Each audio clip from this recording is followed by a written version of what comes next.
Notre histoire, on ne peut la comprendre que dans l'obéissance.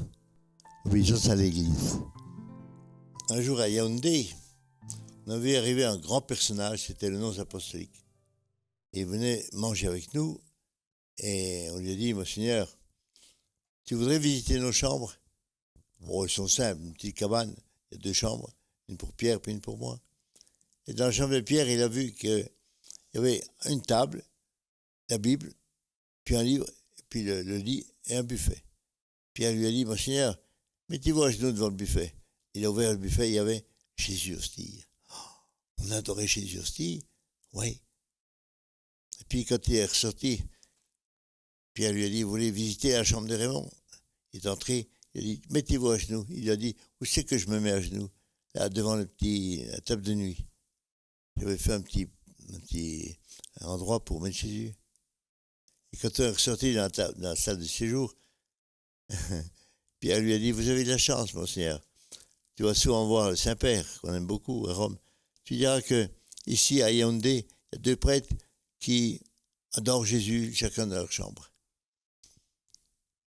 On n'a peut-être pas le droit, parce que, bon, on va voir Jésus dans sa chambre. Et il nous a dit, parce que ça nous permettait de l'adorer la nuit, le jour, il nous a dit, si seulement tous les prêtres désobéissaient comme vous, pour avoir Jésus chez eux. On a été rassurés. Et puis, on est allé voir l'évêque de Yaoundé. Il a dit, maintenant, je vous envoie dans le dépotoir, un hôpital, il y avait 500 malades. Il n'y avait pas de médecins, pas d'infirmiers. Il y avait des malades, des lépreux, tuberculeux, malades mentaux, sommeilleux. Il y avait un robinet d'eau pour 500 malades. C'est vraiment la pauvreté. Et dans cet hôpital-là, on avait donc appris à faire des prothèses. C'est arrivé un jour une petite fille de 3 ans. Son papa rentre chez elle, comme c'est coutume au Cameroun, il y a une cuisine à côté de la maison. Et elle avait froid. Elle se réchauffait près du feu, un feu de bois. Quand il est rentré le soir, il ne voyait plus très bien ce qu'il faisait. Il a confondu la petite Brigitte avec un bout de bois. Il a flanqué un coup de pied. Oh, la Brigitte est partie dans le feu. Oh, la petite Brigitte a crié. Le papa a vu ce qu'il avait fait. Il était tout de suite cherché une petite sœur qui s'occupait du dispensaire. Puis le lendemain, elle nous l'a amené à Yaoundé. Il a dit, voilà, il faut opérer un petit peu la Brigitte, faire une greffe de peau. Puis ensuite, vous l'appareillerez. On a appareillé la petite Brigitte 15 jours après. Et la petite Brigitte, en attendant son appareil, elle venait le matin. Mais pour lui faire passer le temps, on lui donnait un bonbon, hein, comme les enfants aiment bien le bonbon. Vous savez ce qu'elle faisait avec le bonbon? Ouvrez bien les oreilles. Elle a ouvert le bonbon, qui était dans un petit bout de papier. Elle l'a sucé une fois. Puis elle a dit, pourquoi tu ne manges pas ton bonbon, Brigitte? Parce que mes copines, là-bas, dans le quartier, parce qu'elle avait été adoptée par une famille, pendant son séjour à l'hôpital, mes copines, il faudrait qu'elles sentent, qu'elles goûtent aussi le bonbon. Alors j'ai mis la poche là, dans le papier. Puis quand je rentrerai dans le quartier, je leur donnerai à sucer le bonbon. Un bonbon pour peut-être 15 enfants. Elles se passaient le bonbon l'une à l'autre. Ah, c'est la petite Brigitte. Alors vous voyez que pendant le temps où elle a attendu sa prothèse, elle n'a pas perdu son temps, elle n'a pas perdu son courage. Pas seulement d'attendre la prothèse, mais de faire partager son bonbon avec des amis. Et un jour, l'évêque de Yaoundé nous a envoyés dans le Nord Cameroun, mais avant, il avait décrit un peu ce qu'on faisait au point de vue chirurgie appareillage.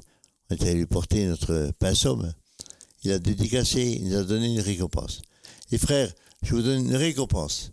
Au Cameroun, il y a 240 000 polios, petits polios qui ne savent pas marcher, parce qu'ils ont une jambe qui ne tient pas debout. Et je vous les donne, 240 000. En plus, c'était généreux, 240 000 polios, on ne savait pas ce que c'était. Avec un petit polio, comme les lépreux, on ne savait pas ce que c'était. Et on est donc parti dans le Nord Cameroun pour voir s'il y avait des petits-enfants polio.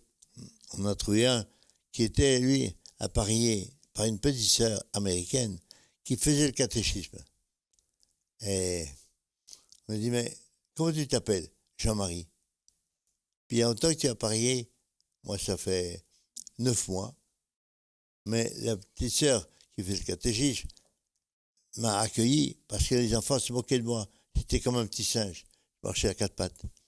Quand elle m'a vu arriver, les enfants disaient, tiens, un petit singe qui arrive. Elle m'a dit, mais non, c'est pas un petit singe, c'est un enfant qui est polio, qui est handicapé. J'ai essayé de lui faire un appareil. Elle a fait un appareil. Elle ne savait pas faire, bien sûr, travailler.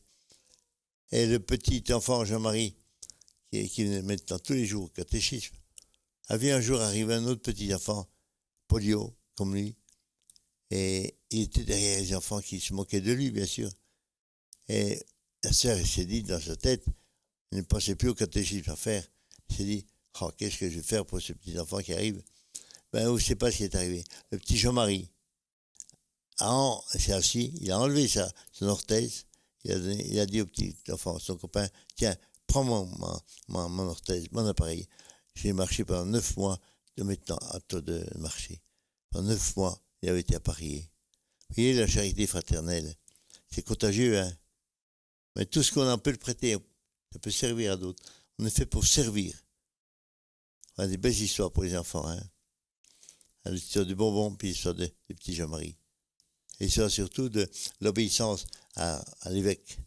Il nous avait dit, c'est moi qui vous envoie, je vous confie 240 000 petits polios au Cameroun. On ne savait pas, on a appris. On est allé dans les familles où il y avait des petits enfants polio. On a appris aux papas, aux mamans à rééduquer leurs enfants.